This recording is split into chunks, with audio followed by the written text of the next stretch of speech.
नमस्कार दोस्तों, गुरुजी तर्कस में आपका स्वागत है। मैं विकास कुमार रावत आपको भैया उत्तर प्रदेश री एग्ज़ाम की जीएस और यूपी स्पेशल के बारे में आपको मैं बताऊंगा। जैसे कि आप लोगों को मैथ की क्लास आप लोगों को मिल रही होगी गुरुजी तर्कस पर, उसी को आगे बढ़ाते हुए आज ये हमारी पहली क्लास है जीएस की। इसको देखते हैं और आप लोग अपना कॉपी पेन जरूर ले लीजिएगा साथ में और अपने आप से नोट करते जरूर रहिएगा, जो मैं नोट करवाऊंगा। ठीक है भैया, ठीक है। तो पहला क्वेश्चन है, वैदिक काल में निम्नलिखित में से किस अनाज के लिए व्रीहि शब्द का प्रयोग किया गया था? तो आप लोगों को उत्तर बताना है। पहला है ऑप्शन ए गेहूं, बी उड़द, सी जौ और डी वाला है भैया धान।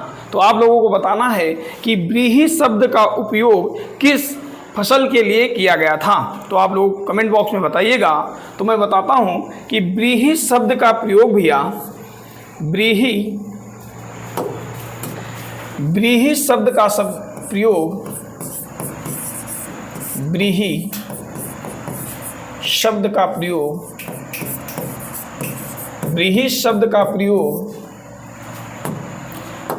शब्द का प्रयोग धान के लिए किया गया था। किसके लिए किया गया था भैया? वैदिक काल में भैया व्रीहि शब्द का प्रयोग धान के लिए किया गया था। और जौ के लिए कौन से शब्द का प्रयोग किया गया था भैया? तो जौ के लिए भैया यौ शब्द का प्रयोग किया गया था। किस शब्द का प्रयोग किया गया था भैया? जौ के लिए यौ शब्द का प्रयोग किया गया था। और उड़द के लिए किस शब्द का प्रयोग किया गया था भैया? तो उड़द के लिए माड़ शब्द का प्रयोग किया गया था। किसके? उड़द के लिए किस शब्द का प्रयोग किया गया था भैया? तो माड़ शब्द का प्रयोग किया गया था। और वैदिक काल में गेहूं के लिए कौन से शब्द का प्रयोग किया जाता था भैया? तो गोधूम शब्द का प्रयोग किया जाता था। किस शब्द का प्रयोग किया जाता था भैया? तो गोधूम शब्द का प्रयोग वैदिक काल में गेहूं के लिए किया जाता था भैया। और एक है भैया टांडुल्य शब्द, टांडुल्य या टंडुल बोलता है भैया। टांडुल शब्द का प्रयोग भैया चावल के लिए किया जाता था। किसके लिए किया जाता था भैया? चावल के लिए किया जाता था।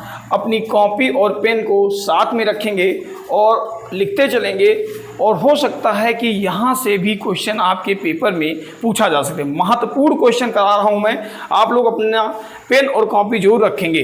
तो वैदिक काल में निम्नलिखित में से किस अनाज के लिए व्रीहि शब्द का प्रयोग किया गया था भैया?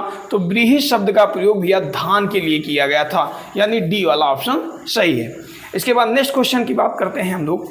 नेक्स्ट क्वेश्चन है हमारा भैया, जैन धर्म के 23वें तीर्थंकर कौन थे? पहला ऑप्शन है ए ऋषभदेव, बी पार्श्वनाथ, सी महावीर स्वामी, डी अगस्त्यनेम। तो आप लोग कमेंट बॉक्स में बताइएगा कि जैन धर्म के 23वें तीर्थंकर कौन थे। तो जैन धर्म में भैया जैन धर्म में भैया कुल 24 तीर्थंकर हुए हैं। कुल कितने तीर्थंकर हुए हैं भैया? तो 24 तीर्थंकर हुए हैं। कितने तीर्थंकर हुए हैं? तो 24 तीर्थंकर हुए हैं। और उसमें से आपसे पूछ रहा है कि 24वें तीर्थंकर कौन से हैं। तो आप लोग कमेंट बॉक्स में बताइएगा। जो 23वें तीर्थंकर हैं भैया, वो 23वें तीर्थंकर हैं भैया पार्श्वनाथ। कौन से भैया? पार्श्वनाथ। अगर आपसे पूछे कि प्रथम तीर्थंकर कौन है, तो प्रथम तीर्थंकर हैं भैया आपके ऋषभदेव। प्रथम तीर्थंकर कौन है? तो प्रथम तीर्थंकर आपके ऋषभदेव हैं। प्रथम तीर्थंकर कौन है भैया? ऋषभदेव हैं। पार्श्वनाथ कौन से हैं भैया? तो पार्श्वनाथ भैया 23वें तीर्थंकर हैं। अगर आपसे पूछे अगस्त्यनेम कौन से तीर्थंकर हैं भैया, तो अगस्त्यनेम जो है ये 24वें तीर्थंकर हैं। किस नंबर के तीर्थंकर हैं? तो 24वें तीर्थंकर हैं। सॉरी, अगस्त्यनेम 22वें तीर्थंकर हैं। अगस्त्यनेम 22वें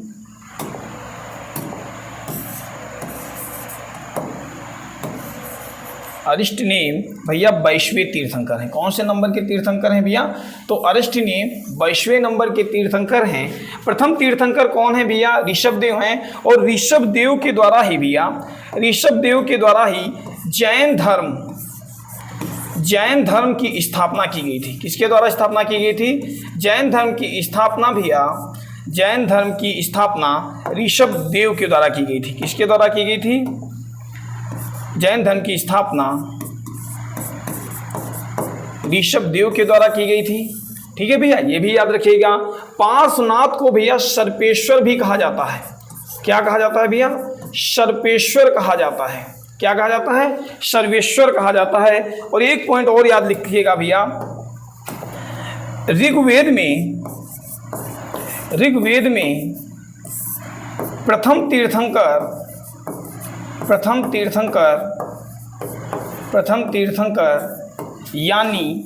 तीर्थंकर यानी ऋषभदेव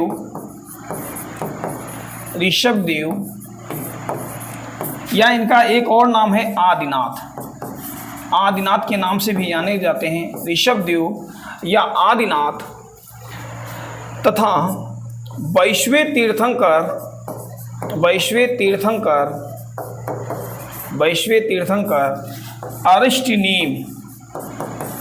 अरिष्टनेम का उल्लेख मिलता है।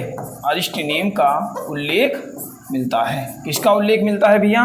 तो अरिष्टनेम का उल्लेख कहाँ मिलता है भैया? तो ऋग्वेद में मिलता है। ठीक है भैया। तो जैन धर्म के संस्थापक कौन थे भैया? तो जैन धर्म के संस्थापक ऋषभदेव थे भैया।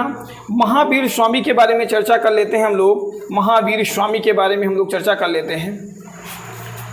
महावीर स्वामी के बारे में हम लोग चर्चा कर लेते हैं भैया। 24वें तीर्थंकर यहाँ से पेपर में पूछा जा सकता है। 24वें तीर्थंकर हमारे महावीर स्वामी थे।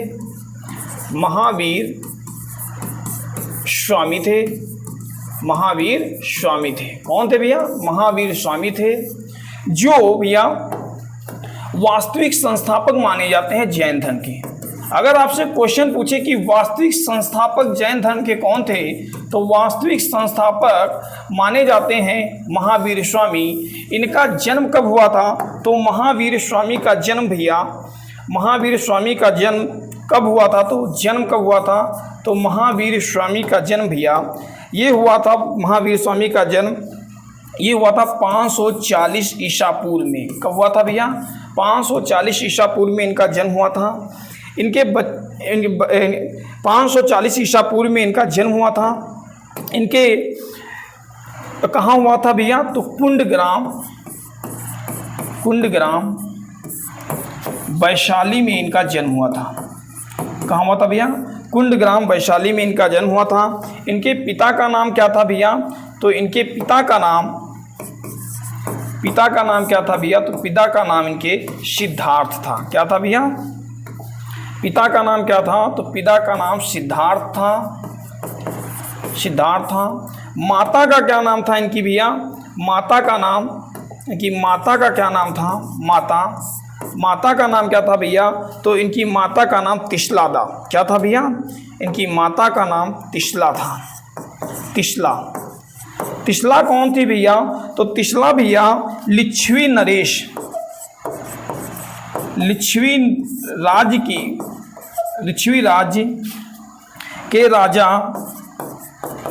राज्य के राजा चेटक की बहन थी भैया। कौन थी भैया? चेटक की बहन थी। कौन? तो इनकी माता तिसला थी। और भैया इनकी पत्नी का नाम क्या था? महत्वपूर्ण क्वेश्चन पूछे जाते हैं। पत्नी का नाम क्या था? तो पत्नी का नाम भैया क्या था? तो पत्नी का नाम यशोदा था। क्या था? पत्नी का नाम यशोदा था। अगर आपसे क्वेश्चन पूछे भैया, पत्नी का नाम यशोदा था, इनकी पुत्री का नाम क्या था? पुत्री का नाम भैया प्रियदर्शनी था। क्या था? प्रियदर्शनी था। इनकी पत्नी का नाम भैया क्या था? प्रियदर्शनी था। और इनके दामाद कौन थे भैया? इनके दामाद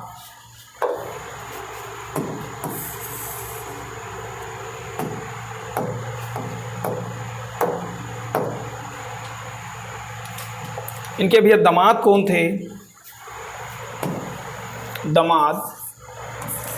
दामाद कौन थे? तो इनके प्रथम शिष्य थे, महावीर स्वामी के प्रथम शिष्य थे। कौन थे भैया? जामल। तो इनके कौन थे? जामिल जो थे, इनके दामाद थे भैया। और इनको ज्ञान कहाँ प्राप्त हुआ? महावीर स्वामी को ज्ञान कहाँ प्राप्त हुआ? ज्ञान की प्राप्ति कहाँ हुई? तो ज्ञान की प्राप्ति महावीर स्वामी को कहाँ हुई भैया? तो ज्ञान की प्राप्ति महावीर स्वामी को भैया जृंभिक गांव में हुई। कौन से गांव में हुई? जृंभिक ग्राम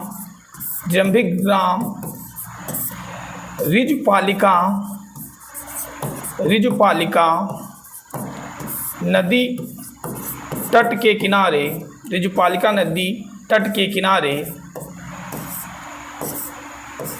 किनारे शाल वृक्ष के नीचे हुई। किस वृक्ष के नीचे हुई भैया?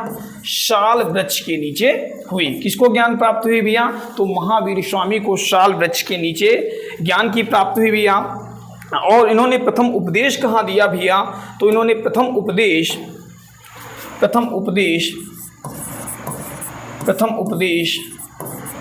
कहाँ दिया भैया? तो प्रथम उपदेश कहाँ दिया? तो राजगृह में दिया। कहाँ दिया भैया? राजगृह में दिया। कहाँ दिया भैया? राजगृह में दिया। किसको दिया भैया? तो मेघ कुंवर को दिया। किसको दिया? मेघ कुंवर को महावीर स्वामी ने प्रथम उपदेश दिया। और ये किस नदी के किनारे प्रथम उपदेश दिया था भैया? तो नदी भी याद रखिएगा, नदी थी बराकर नदी। कौन सी भैया? बराकर नदी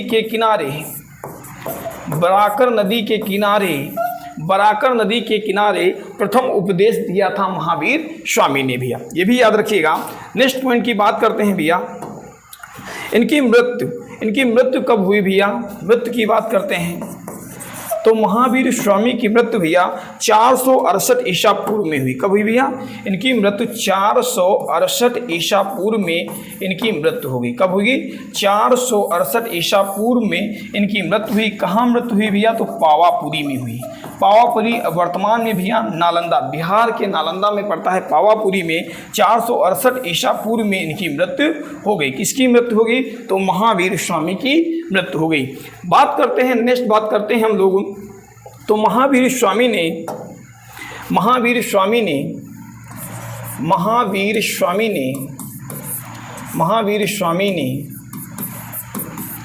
5 आर्य सत्य बताए हैं। 5 आर्य सत्य बताए हैं।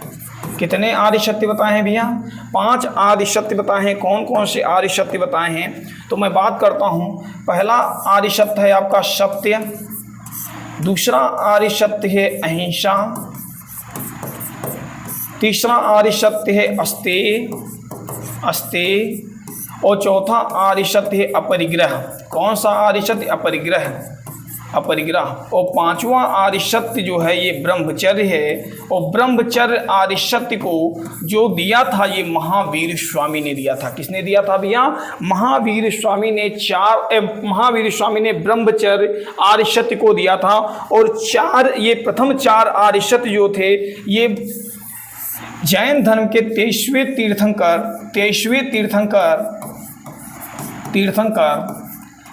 तीर्थंकर पार्श्वनाथ ने दिए थे। किसने दिए थे? पार्श्वनाथ ने दिए थे। कौन से तीर्थंकर ने दिए थे? 4 आर्य सत्य। तो 4 आर्य सत्य जो सत्य, अहिंसा, अस्तेय, अपरिग्रह ये दिए थे पार्श्वनाथ। अगर आपसे पूछे कि पार्श्वनाथ का जन्म कहाँ हुआ था तो पार्श्वनाथ के जन्म के बारे में चर्चा कर लेते हैं। पार्श्वनाथ का जन्म भैया कहाँ हुआ था? तो पार्श्वनाथ का जन्म जो हुआ था ये काशी वाराणसी में हुआ था। कहाँ हुआ था भैया? काशी वाराणसी में हुआ था। इनके पिता का क्या नाम था भैया? तो इनके पिताजी का नाम क्या था? इनके पिता का नाम यानी पार्श्वनाथ के पिता का नाम क्या था भैया? तो पार्श्वनाथ के पिता का नाम भैया नरेश अश्वसेन था। किसके पिता का नाम था? तो ये पार्श्वनाथ के पिता का नाम था नरेश अश्वसेन। इसके बाद बात करते हैं भैया इनकी माता का नाम क्या था? तो माता का नाम भैया वामा था। माता का नाम क्या था? तो माता का नाम भैया वामा था। किसकी माता का नाम वामा था? तो पार्श्वनाथ की माता का नाम वामा था। इसके बाद है भैया पत्नी कौन थी, तो पत्नी थी भैया प्रभावती। याद रखिएगा, इनकी पत्नी का नाम क्या था, प्रभावती था। इनकी पत्नी का नाम क्या था भैया, प्रभावती था। और इन्होंने गृह त्याग कब किया, यानी पार्श्वनाथ ने गृह त्याग कब किया भैया, गृह त्याग याद रखिएगा, गृह त्याग किया भैया इन्होंने 30 वर्ष की आयु में। कितने वर्ष की आयु में, 30 वर्ष की आयु में इन्होंने गृह त्याग किया। और पार्श्वनाथ को ज्ञान कहाँ प्राप्त हुआ भैया, ज्ञान की प्राप्ति कहाँ हुई, तो पार्श्वनाथ को ज्ञान की प्राप्ति जो हुई वो हुई भैया कहाँ हुई, तो ये हुई समेध पर्वत पर। कहाँ हुई ज्ञान की प्राप्ति, समेध पर्वत पे। ज्ञान की समेध पर्वत पे पार्श्वनाथ को क्या हुई, ज्ञान की प्राप्ति हुई। ठीक है भैया, आज समेध पर्वत को हम पारसनाथ की पहाड़ियों के नाम से जानते हैं। किन पहाड़ियों के वर्तमान में जानते हैं भैया, तो वर्तमान में पारसनाथ की पहाड़ियों के नाम से जानते हैं। पारसनाथ की पहाड़ियों के नाम से हम लोग समेध पर्वत को जानते हैं। और ये समेध पर्वत कहाँ पड़ता है भैया, तो समेध पर्वत जो है ये आपका वो झारखंड में पड़ता है। कहाँ पड़ता है भैया, झारखंड में पड़ता है। कहाँ पड़ता है, झारखंड में पड़ता है। ठीक है, तो ये ज्ञान प्राप्ति कहाँ हुई पार्श्वनाथ को, तो पार्श्वनाथ को ज्ञान की जो प्राप्ति हुई वो कहाँ हुई, समेध पर्वत पर हुई भैया। बात करते हैं पार्श्वनाथ के जो अनुयायी होते हैं उनको निगृंत कहा जाता है। पार्श्वनाथ के अनुयायियों को भैया, पार्श्वनाथ के अनुयायियों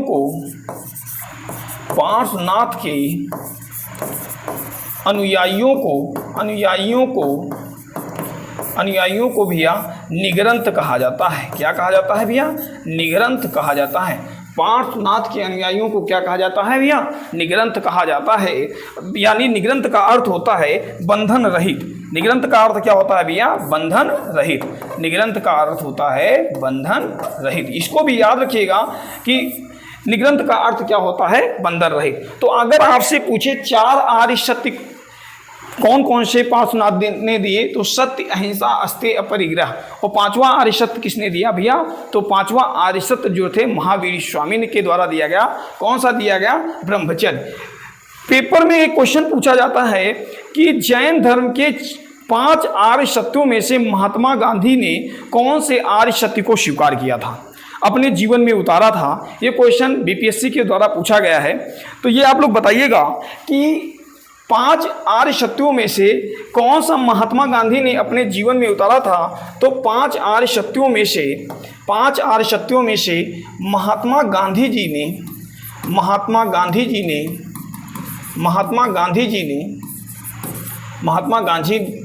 जी ने जो है अहिंसा सत्य को, आर्य सत्य को स्वीकार किया है अपने जीवन में। अहिंसा आर्य सत्य को अपने जीवन में उतारा है। याद रखिएगा, ये बहुत इंपॉर्टेंट क्वेश्चन है। कौन से आर्य सत्य को, तो अहिंसा। तो याद रखिएगा, ठीक है। तो आप लोग याद रखिएगा महावीर स्वामी ने कितने आर्य सत्य दिए भैया, 5 आर्य सत्य दिए। बात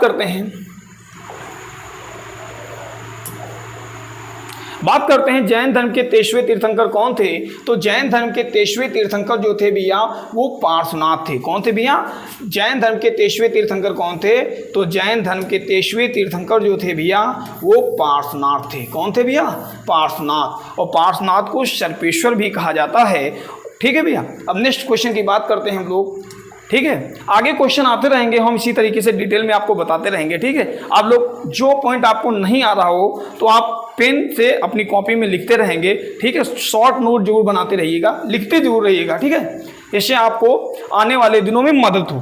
ठीक भैया, ये क्वेश्चन है, आप लोग पढ़िए इस क्वेश्चन को और इसका जवाब देने की कोशिश करिए कि वित्त आयोग का गठन किस अनुच्छेद में किया गया है। बहुत महत्वपूर्ण क्वेश्चन है, पेपर में लगातार पूछा जाने वाला क्वेश्चन है भैया। इसको अच्छे से करेंगे, आप लोग बताएंगे वित्त आयोग का गठन किस अनुच्छेद में किया गया है। पहला ऑप्शन है 280, ये अनुच्छेद है भैया। बात करते हैं, अनुच्छेद है, ये आर्टिकल है। ठीक है, ये अनुच्छेद हैं, याद रखिएगा, ये अनुच्छेद हैं, ये अनुच्छेद है। बात करिएगा भैया वित्त आयोग का गठन किस अनुच्छेद में किया गया है? तो वित्त आयोग का गठन जो भैया है, वित्त आयोग का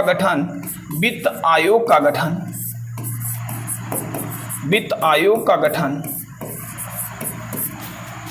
280 अनुच्छेद में किया गया है। किस अनुच्छेद में किया गया है? 280 अनुच्छेद में किया गया है, अनुच्छेद में किया गया है। 280 अनुच्छेद में वित्त आयोग का गठन किया गया है भैया।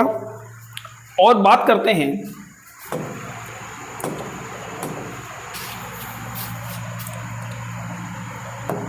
प्रथम वित्त आयोग कौन थे? तो प्रथम वित्त आयोग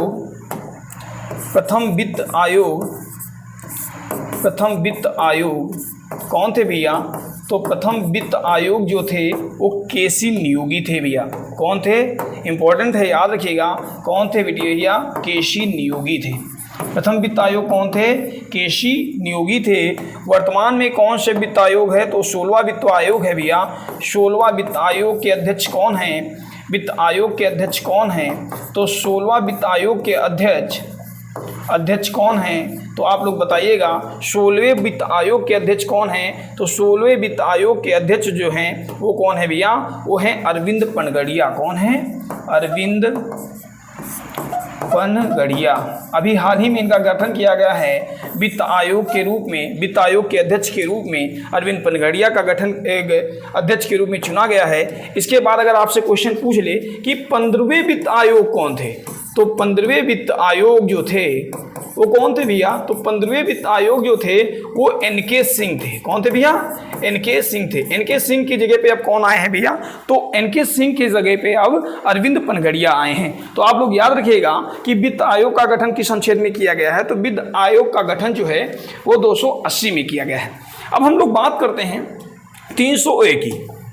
300A जो हमारा 7वां संविधान संशोधन था, 7वां मौलिक अधिकार था। कौन सा भैया? 7वां मौलिक अधिकार। 7वां मौलिक अधिकार जो था उसका क्या नाम था? 7वां मौलिक अधिकार था हमारा संपत्ति का अधिकार। कौन सा अधिकार भैया था? संपत्ति का अधिकार। संपत्ति का अधिकार। संपत्ति का अधिकार। और संपत्ति के अधिकार को 44वें संविधान संशोधन, किस संविधान संशोधन? 44वें संविधान संशोधन के तहत, 44वें संविधान संशोधन 1978, 44वें संविधान संशोधन 1978 के तहत इसको समाप्त करके, यानी मौलिक अधिकार को समाप्त करके इसे विधिक अधिकार बना दिया गया। क्या बना दिया गया भैया? विधिक अधिकार बना दिया गया, कानूनी अधिकार बना दिया गया। किसको कानूनी अधिकार बना दिया गया? तो संपत्ति के अधिकार को क्या बना दिया गया? विधिक अधिकार बना दिया गया या कानूनी अधिकार बना दिया गया। और इसे किस अनुच्छेद में रखा गया भैया? तो इसे अनुच्छेद 300 के का में रखा गया। किस में रखा गया भैया? 300 के का में रखा गया। तो आप लोग याद रखिएगा 7वां मौलिक अधिकार कौन सा था? हमारा संपत्ति का अधिकार। इसे कब समाप्त कर दिया गया भैया? तो 44वें संविधान संशोधन 1978 के तहत इसे समाप्त कर दिया गया। और इसे क्या बना दिया गया भैया? विधिक अधिकार बना दिया गया। और इसे किस अनुच्छेद में शामिल कर दिया गया भैया? 300 के का में इसे शामिल कर दिया गया। ठीक है भैया। बात करते हैं 40 अनुच्छेद में। तो 40वें अनुच्छेद में क्या है भैया? तो 40वें अनुच्छेद में आप लोगों को पता होगा कि 40वें अनुच्छेद में क्या है भैया? तो 40वें अनुच्छेद में ये 36 से लेकर 51 तक राज्य के नीति निर्देशक तत्वों के बारे में हम पढ़ते हैं। ये संविधान के भाग 4 में है। और भाग 4 का जो 40वां अनुच्छेद है ये बताता है ग्राम पंचायत का गठन। किसका गठन भैया? ग्राम पंचायत का गठन। तो 40वें अनुच्छेद में क्या है भैया? ग्राम पंचायत का गठन है।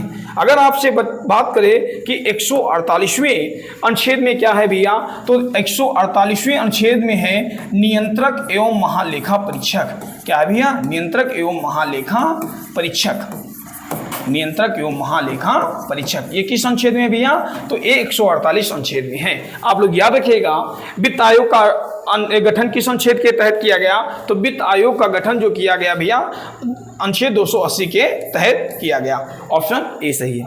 नेक्स्ट क्वेश्चन की बात करते हैं हम लोग भैया। नेक्स्ट क्वेश्चन है हमारा, प्रशासन सुविधा के लिए उत्तर प्रदेश राज्य में कितने मंडल हैं? प्रशासन सुविधा के लिए उत्तर प्रदेश राज्य में कितने मंडल हैं? ये उत्तर प्रदेश यानी यूपीपी पेपर में आया हुआ क्वेश्चन है। आप लोग कमेंट बॉक्स में बताइएगा कि प्रशासन सुविधा के लिए उत्तर प्रदेश राज्य में कितने मंडल हैं। पहला ऑप्शन है 22 है, बी वाला ऑप्शन है 28 है, सी वाला ऑप्शन 18 है, डी वाला ऑप्शन 14 है। तो मैं बताता हूँ को आपको कि वर्तमान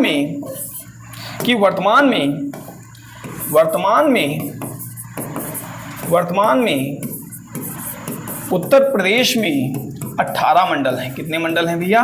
18 मंडल हैं। कितने मंडल हैं? 18 मंडल हैं। अगर आपसे बात करें कि 18 मंडल में सबसे बड़े मंडल कौन से हैं, तो सबसे बड़े मंडल कौन से हैं? तो सबसे बड़े मंडल की बात करें तो सबसे बड़े मंडल 3 हैं। कौन कौन से 3 बड़े मंडल हैं? तो सारे लोगों को पता होगा, कमेंट बॉक्स में बताएंगे। पहला मंडल हो गया लखनऊ मंडल, और लखनऊ मंडल के अंतर्गत कितने जिले आते हैं? तो लखनऊ मंडल के अंतर्गत भैया 6 जिले आते हैं। दूसरा मंडल हो गया आपका कानपुर मंडल, और कानपुर मंडल के अंतर्गत कितने जिले आते हैं भैया? तो 6 जिले आते हैं। नंबर 3 पे कौन सा है जिला? मेरठ है, मेरठ मंडल है, और मेरठ मंडल के अंतर्गत कितने जिले आते हैं भैया? 6 जिले आते हैं। कितने जिले आते हैं? 6 जिले आते हैं। याद रखिएगा 6 जिले आते हैं। हाल ही में कौन सा मंडल बनाया गया? तो हाल ही में भैया 18वां जो मंडल बनाया गया, 18वां मंडल वो कौन सा बनाया गया? 18वां मंडल जो बनाया गया वो अलीगढ़ मंडल को बनाया गया। किसको बनाया गया भैया? अलीगढ़ मंडल को बनाया गया। कब बनाया गया भैया? तो 2008 में बनाया गया। याद रखिएगा, नोट रखिएगा, ठीक है। ये क्वेश्चन पूछा जा सकता है कि 18वां मंडल कब बना? तो 18वां मंडल अलीगढ़ मंडल बनाया गया। कब बनाया गया भैया? 2008 में बनाया गया, ठीक है, याद रखिएगा। और आपसे पूछे कि सबसे छोटे मंडल कौन से है, तो मिर्जापुर हो गया, झांसी हो गया, जिसमें 3-3 जिले आते हैं, छोटे मंडल है, ठीक है, याद रखिएगा भैया। नेक्स्ट क्वेश्चन की बात करें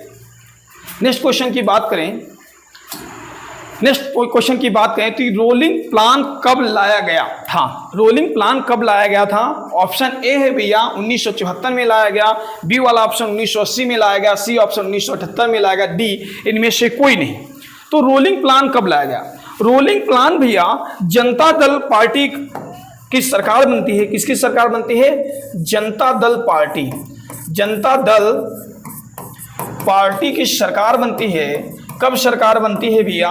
तो 1978 में इसकी सरकार का गठन होता है। उस समय प्रधानमंत्री कौन होते हैं भैया? तो मोरारजी देसाई होते हैं। कौन होते हैं भैया?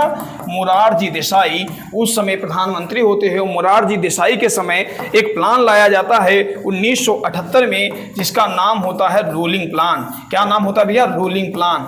रोलिंग प्लान कब लाया गया? तो रोलिंग प्लान जो है ये भैया 1978 में लाया गया। कब लाया गया भैया? 1978 में रोलिंग प्लान लाया गया। किसके द्वारा लाया गया? तो मोरारजी देसाई की सरकार में लाया गया। अगर आपसे बात करें भैया, अगर आपसे एग्जामिनर पूछे कि इस रोलिंग प्लान का प्रतिपादन किसके द्वारा किया गया?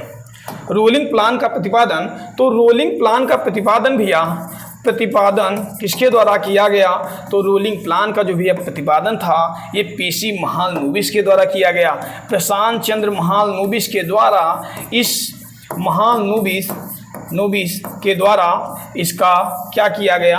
रोलिंग प्लान का प्रतिपादन किया गया। ये वही पीसी महालनोबिस हैं जिनके मॉडल पर प्रथम पंचवर्षीय योजना जो थी वो आधारित थी। अगर आपसे पूछे महालनोबिस कौन है, तो प्रथम पंचवर्षीय योजना जो थी भैया,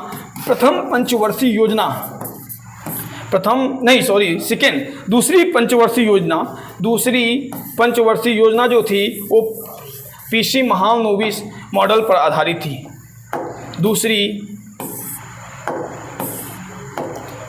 दूसरी पंचवर्षीय योजना जो थी ये प्रशांत चंद्र महालनोबिस मॉडल पर आधारित थी। पहली पंचवर्षीय योजना किस मॉडल पर आधारित थी? तो हेरोल्ड डोमर मॉडल पर आधारित थी। ये भी याद रखिएगा, सुनते रहिएगा। कुछ चीज़ें जो होती हैं हम जो बोल रहे हैं, आप लोग सुन रहे हैं, उससे भी आपको बहुत सी चीज़ें तैयार हो रही होंगी। तो आप लोग सुनने पर भी विश्वास करिएगा, ठीक है। आप लोग ये चुटकियों में क्वेश्चन कर लेंगे देखते ही, और सरल क्वेश्चन जो होते हैं वो पेपर में बहुत ज़्यादा गलत होते हैं।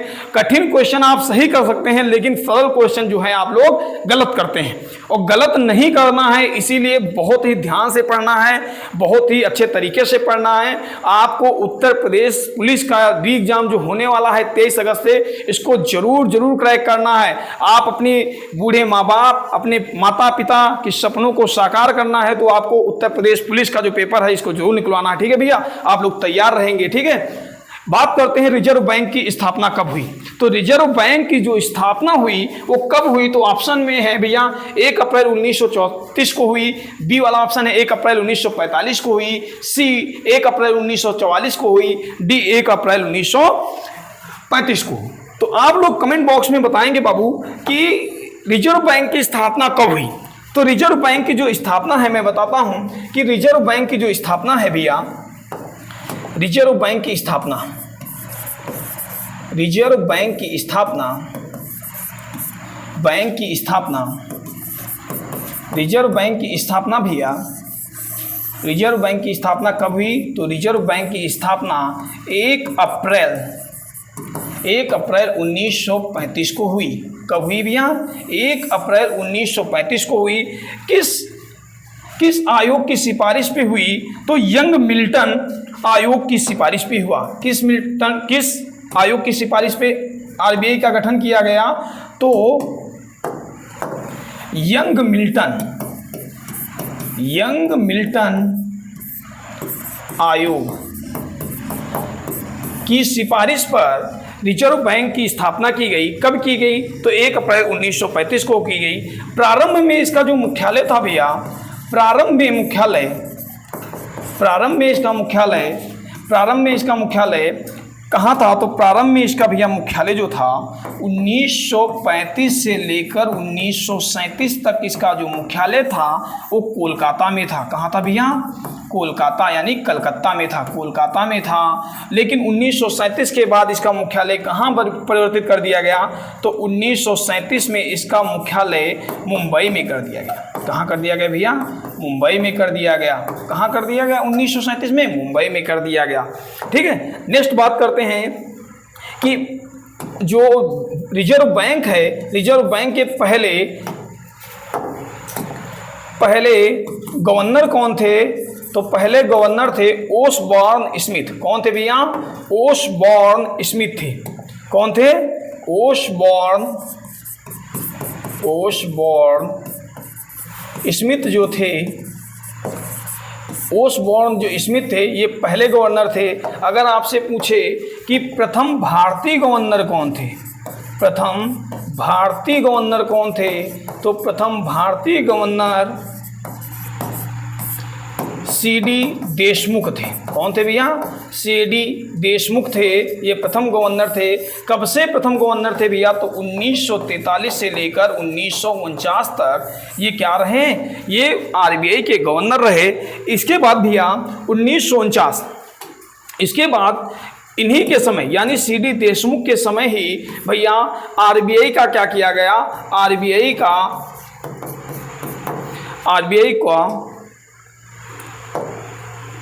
राष्ट्रीयकरण किया गया। राष्ट्रीयकरण कब किया गया, तो 1 जनवरी 1949 को आरबीआई का क्या किया गया भैया, तो आरबीआई का क्या किया गया,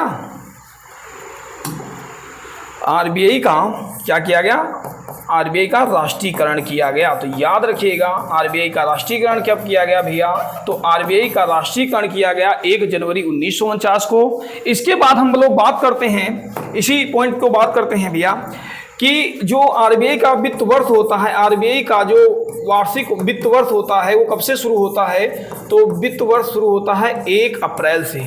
कब से शुरू होता है भैया, याद रखिएगा 1 अप्रैल से। कब से, 31 मार्च तक, सॉरी कब तक चलता है भैया, 1 अप्रैल से 31 मार्च तक जो है इसका क्या चलता है भैया, इसका वित्त वर्ष चलता है। अगर आपसे पूछे वर्तमान में आरबीआई के गवर्नर कौन है, वर्तमान में बात करें भैया, वर्तमान में गवर्नर कौन है, तो शक्तिकांत दास हैं। कौन है भैया? आरबीआई के गवर्नर शक्तिकांत जो दास हैं, ये आरबीआई के वर्तमान में क्या हैं? गवर्नर हैं। वर्तमान गवर्नर कौन है? तो शक्तिकांत दास हैं। रिजर्व बैंक की स्थापना कब हुई थी? तो 1 अप्रैल 1935 को यंग मिल्टन आयोग की सिफारिश पर रिजर्व बैंक की स्थापना की गई थी। पहले गवर्नर किसे बनाया गया था? तो ओसबॉर्न स्मिथ को बनाया गया था। प्रथम भारतीय गवर्नर किसे बनाया गया भैया? सीडी देशमुख को बनाया गया। प्रारंभ में मुख्यालय कहाँ था भैया? तो प्रारंभ में मुख्यालय इसका कोलकाता में था। 1937 में इसका मुख्यालय जो बदल कर क्या कर दिया गया? मुंबई कर दिया गया। और आरबीआई का राष्ट्रीयकरण कब किया गया भैया? तो 1 जनवरी 1949 को इसका राष्ट्रीयकरण किया गया। वर्तमान में गवर्नर कौन है भैया? तो वर्तमान में गवर्नर शक्तिकांत दास हैं। तो रिजर्व बैंक की स्थापना कब हुई भैया? तो रिजर्व बैंक की स्थापना 1 अप्रैल 1935 को हुई। अब बात करते हैं भैया, उत्तर प्रदेश के प्रथम विधानसभा के अध्यक्ष कौन थे? तो उत्तर प्रदेश के प्रथम विधानसभा के अध्यक्ष कौन थे? तो उत्तर प्रदेश के प्रथम विधानसभा के अध्यक्ष भैया आप लोग सारे लोग जानते होंगे, राजश्री पुरुषोत्तम दास टंडन जो थे, ये विधानसभा के अध्यक्ष थे। विधानसभा के अध्यक्ष थे। और वर्तमान में एक क्वेश्चन मैं दे रहा हूं, कमेंट बॉक्स में सारे लोग बताएंगे भैया, एक कमेंट बॉक्स में जरूर आना चाहिए कि वर्तमान में उत्तर प्रदेश विधानसभा की कुल सीटें कितनी हैं? उत्तर प्रदेश विधानसभा की कुल सीटें कितनी हैं? एक कमेंट बॉक्स में जरूर आना चाहिए। मेरा क्वेश्चन है पूछा हुआ, इसको जरूर कमेंट बॉक्स में दीजिएगा। आपसे बात करता हूं भैया कि राजश्री पुरुषोत्तम दास तो उत्तर प्रदेश के प्रथम विधानसभा के अध्यक्ष थे। तो विशंभर दयाल क्या थे? तो ये विशंभर दयाल जो थे, ये उत्तर प्रदेश के प्रथम भैया लोकायुक्त थे। क्या थे भैया? प्रथम लोकायुक्त थे। ये भी याद रखिएगा कि उत्तर प्रदेश के प्रथम लोकायुक्त कौन थे? विशंभर दयाल थे। अगर आपसे क्वेश्चन पूछे भैया, पूछ सकता है कि उत्तर प्रदेश के प्रथम विधान परिषद के अध्यक्ष कौन थे? विधान परिषद के अध्यक्ष प्रथम, तो विधान परिषद के प्रथम अध्यक्ष कौन थे भैया? तो प्रथम अध्यक्ष विधान परिषद के कौन थे? चंद्रभाल थे, श्री चंद्रभाल थे। कौन थे भैया? श्री चंद्रभाल जो थे, ये उत्तर प्रदेश विधान परिषद के क्या थे? ये अध्यक्ष थे। अगर आपसे पूछे कमलकांत वर्मा कौन थे? बहुत इंपॉर्टेंट क्वेश्चन है। आपसे अगर क्वेश्चन पूछे कि कमलकांत वर्मा बाबू क्या हैं, तो कमलकांत वर्मा के बारे में आप लोग जानते होंगे कि कमलकांत वर्मा जो थे, ये उत्तर प्रदेश हाई कोर्ट के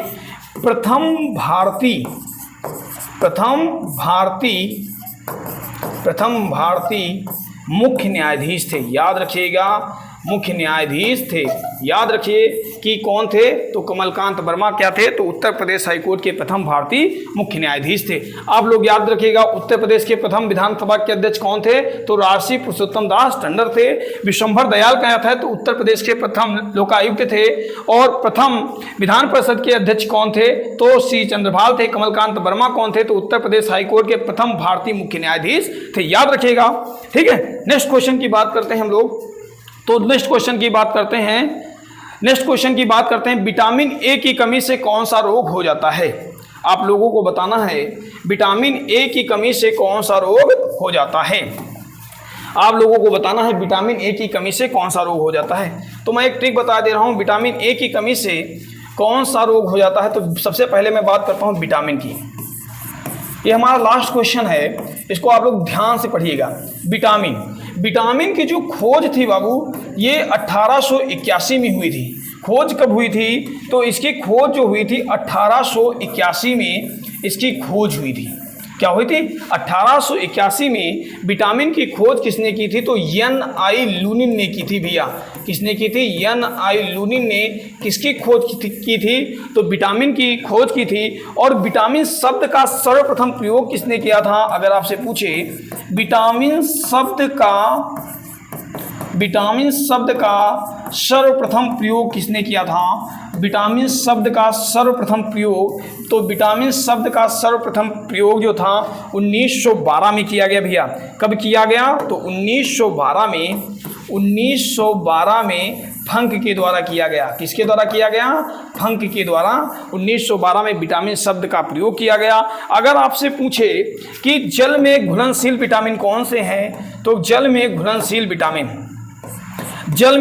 विटामिन और वसा में घुलनशील विटामिन।